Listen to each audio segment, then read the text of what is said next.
বাংলাদেশের অর্থনীতির দ্বার সীমাবদ্ধ না রেখে গোটা দক্ষিণ এশিয়ার জন্য খুলে দেওয়ার আহ্বান জানিয়েছেন প্রধান উপদেষ্টা ডক্টর মোহাম্মদ ইউনূস।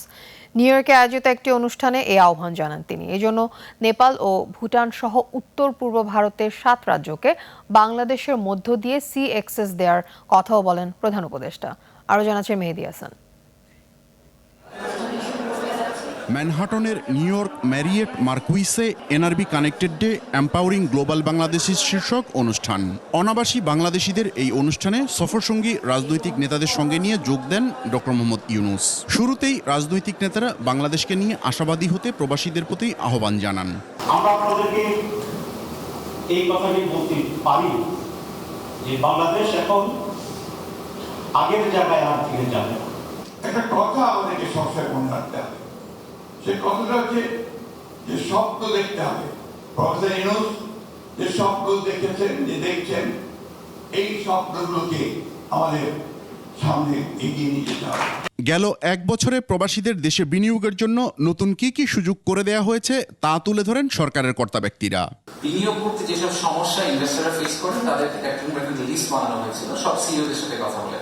সেই লিস্টটা একটা 32 আইটেম লিস্ট, তার মধ্যে 18টা আমরা অলরেডি সলভ করেছি এবং ইলেকশনের আগে আমরা আশা করছি যে বাকি 14টাও রিজলভ করা হয়ে যাবে। আপনাদের পাওয়ার অফ অ্যাটর্নি করার সমস্যা হতো না, সমস্যাটা তো হয়েছে। এখন জাস্ট সিম্পল একটা লিগাল চেঞ্জ করতে হয়েছে।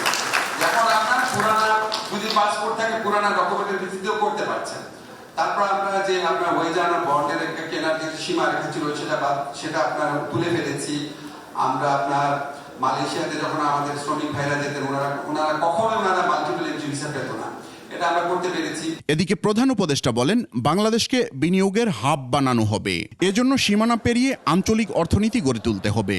শুধু রাষ্ট্রীয় অর্থনীতি দেশ যেটা আছে ভৌগোলিক সীমারেখা যেটা আছে ওটার মধ্যে সীমাবদ্ধ না রেখে আমরা আঞ্চলিক অর্থনীতির উপরে জোর দেব।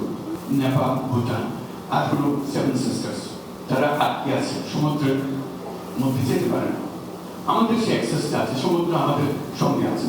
কাজেই তাদের সঙ্গে যদি আমরা বলি যে তোমাদের সমুদ্রের প্রবেশ খুব সহজ করে আসা যাওয়ার কথা, তাহলে তাদের অর্থনীতি সচল হবে, আমাদের অর্থনীতি সমুদ্র অর্থনীতির উপরও জোর দেন প্রধান উপদেষ্টা। পুরো অর্থনীতির আয়োজনটা সমুদ্রকে কেন্দ্র করে, সমুদ্রকে চিন্তা করে করতে হবে। সমুদ্র যখন আছে, সমুদ্রের উপরিভাগটা হলো চলাচলের রাস্তা। দুনিয়ার যে কোনো জায়গা থেকে যে কোনো জায়গায় যাওয়া যায়, ওখানে রাস্তা বানাতে হবে না, জাহাজ লাগে, জাহাজ লাগে, বন্দর লাগে। এর আগে ইউএন হ্যাবিটেটের নির্বাহী পরিচালক আনা ক্লডিয়া রসবেজের সাথে বৈঠক করেন ডক্টর ইউনূস। এ সময় দুর্যোগপ্রবণ অঞ্চলগুলোর জন্য স্বল্প ব্যয়ে জলবায়ু সহিষ্ণু আবাসন ব্যবস্থা গড়ে তোলার আহ্বান জানান তিনি। মেহেদী হাসান, 21 টেলিভিশন, ঢাকা।